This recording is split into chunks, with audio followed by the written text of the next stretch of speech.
Okay, so a few weeks back I started a new vlog talking about how to guard your heart against enemies of the heart. So I talked about guilt last 2 weeks ago. I'm doing this every 2 weeks at the moment. Every other Monday night, 8 p.m. you can catch me here. 2 weeks ago I was talking about guilt, and guilt is there to steal your joy. Guilt places a barrier around your heart, which stops us feeling love from God and others. Guilt prevents us from coming into God's presence.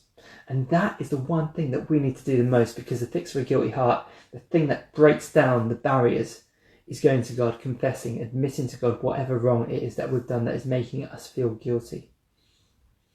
That was guilt. Today I want to talk about another enemy of the heart, another emotion that we need to guard our heart against. And that enemy is anger. Guilt and anger complement each other almost as opposites in a strange way. Both guilt and anger are not from God. Guilt is when you feel you have wronged someone else. Anger is what you feel when someone else has wronged you, or even just caused offence. Anger says, you owe me. You owe me an apology. You owe me a debt. You owe me an explanation. You owe me your time. You owe me the thing that you took away from me. Anger exists where we perceive there is an imbalance, where we perceive that there is a debt. Now, there are two ways to get rid of a debt. One is to repay it, settle it. If your neighbour borrows £10 from you, when he repays it, he pays that £10 back, the debt is gone. The other way to get rid of a debt is for that debt to be cancelled. To say, you don't owe me no more. You don't owe me anymore. You may have a debt to a mortgage company for the house you live in. You may pay up a little each month. Wouldn't it be amazing if the mortgage company phoned up one month and said, you don't owe us anymore? Now, that second way to cancel a debt, to get rid of a debt, is say, you don't owe me anymore. It's what Jesus did for each one of us. Each of us had a debt that we couldn't repay. We were unable to settle it, unable to pay it off. But Jesus paid that debt and said to us, you don't owe it anymore. Back to anger. Anger says, you owe me. Anger is probably one of the most destructive enemies of the heart that I want to go through in this. Because it kills relationships, friendships, marriages, ruins lives, ruins careers. Anger has led to many irrational actions and caused great harm and even loss of life in some cases. And we're presented with a constant stream of opportunities to get angry. If you literally spend 5 minutes online, you'll see something, some post which angers you, which offends you, which provokes you, which causes outrage, whether that was deliberate or not. Whether that's from a personal company, opportunities abound. And I guess that's just one thing that happens when social media rewards provocation and news media rewards sensationalism. Or if you get into a car and drive less than a mile, odds are that you run into some driver who will give you an opportunity to be offended. Or if you spend 10 minutes at a family gathering, do I need to go on? Opportunities to get angry are everywhere. I want to say anger in general is not a sin. Jesus was angry when he saw something was not right. That anger came from a place of love and justice. That was a righteous anger. But that's not what I'm talking about today. No, I'm talking rather about an unrighteous anger. You know, there's a danger that sometimes we tell ourselves that the anger that we feel is a righteous anger, that we're angry about an injustice. But actually, if we're honest, we're not truly acting out of love for other people, but simply looking for our own personal advantage, for our own personal benefit, or our own personal feelings. If so, then that's not righteous anger. Anger, unrighteous anger, is the result of me not getting my own way. It's impossible for me to get mad when everything is going my way. Anger at its core is selfishness with a different haircut, because it only makes sense for me to be angry with someone if I'm more important than them. Sometimes, when we're angry, our view of ourselves becomes distorted and we start to get an inflated view of ourselves. Seeing ourselves as more important than the other person, the real MVP, the real boss man. And that anger ruins our lives. It ruins our lives in 3 ways. It distorts our view of ourselves and of reality, destroys relationships and places barriers between us and others, and it causes us to suffer because it causes us to burn energy on things that we can't control. Now, Jesus told an amazing story about forgiveness.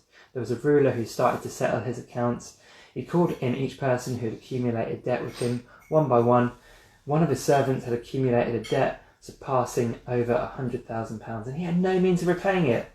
But before the ruler could send round the bailiffs to beat it out of him, he begged the ruler, he said, "Please, just be patient with me. I can't afford to pay it right now." The ruler was moved to tears, said, "You know what? I cancel the debt. You don't owe me anymore." That servant, overjoyed, he'd just had a huge debt cancelled. He goes home and he sees one of his fellow servants, and this other servant owes the man £5, just £5. That man who's just had a £100,000 debt cancelled, he grabs the man who owes him money and says, "You owe me, you need to pay me right now." The servant begs, "Please, I can't afford right now." Let me stop right there. Because we have the perfect weapon to defeat anger. Ephesians 4 verses 31 and 32 says, "Get rid of all anger, bitterness, rage, harsh words and slander, as well as all types of evil behaviour. Instead, be kind to each other, tender-hearted, forgiving one another, just as God through Christ has forgiven you." We can all see what should have happened in this story. We all know the right thing for that man that he needs to do is cancel that debt, to say, "You don't owe me no more." It's easy for us to see that right now, but will we remember that next time we're angry? How can we demand that someone repay us for some small debt that they owe when we, like that servant, have had a huge debt cancelled? God has forgiven all our sins. Can we likewise forgive others who sin against us? This is the key to defeating anger in our lives: forgiveness. Saying, "You don't owe me no more. You may have said mean things to me, I cancel the debt. You don't owe me nothing.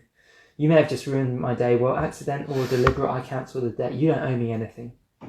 You may have punched me, you may have hurt me, but I don't need to punch you back. You don't owe me." The opposite of forgiveness is revenge. This is when we forcefully take what we feel is owed, but it doesn't satisfy us. We still feel there's an imbalance. Depending on what revenge we've carried out, we either feel like we're still owed or we've gone too far and we feel guilty. And that takes us straight back to what I was talking about last week. When we don't forgive, we suffer. But forgiveness sets us free. And this is such simple Christian stuff. It's Sunday School 101. I know because I teach Sunday School, but imagine the difference. Imagine the difference that we could make in the world if next time we encounter an opportunity to be angry, we instead take a breath and say, "I will not be angry over this.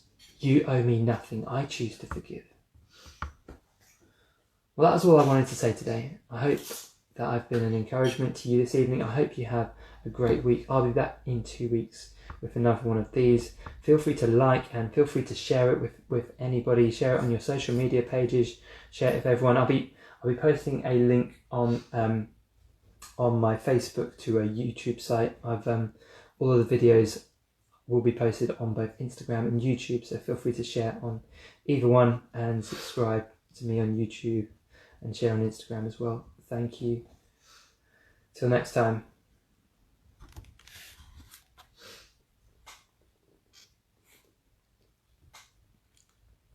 Goodbye.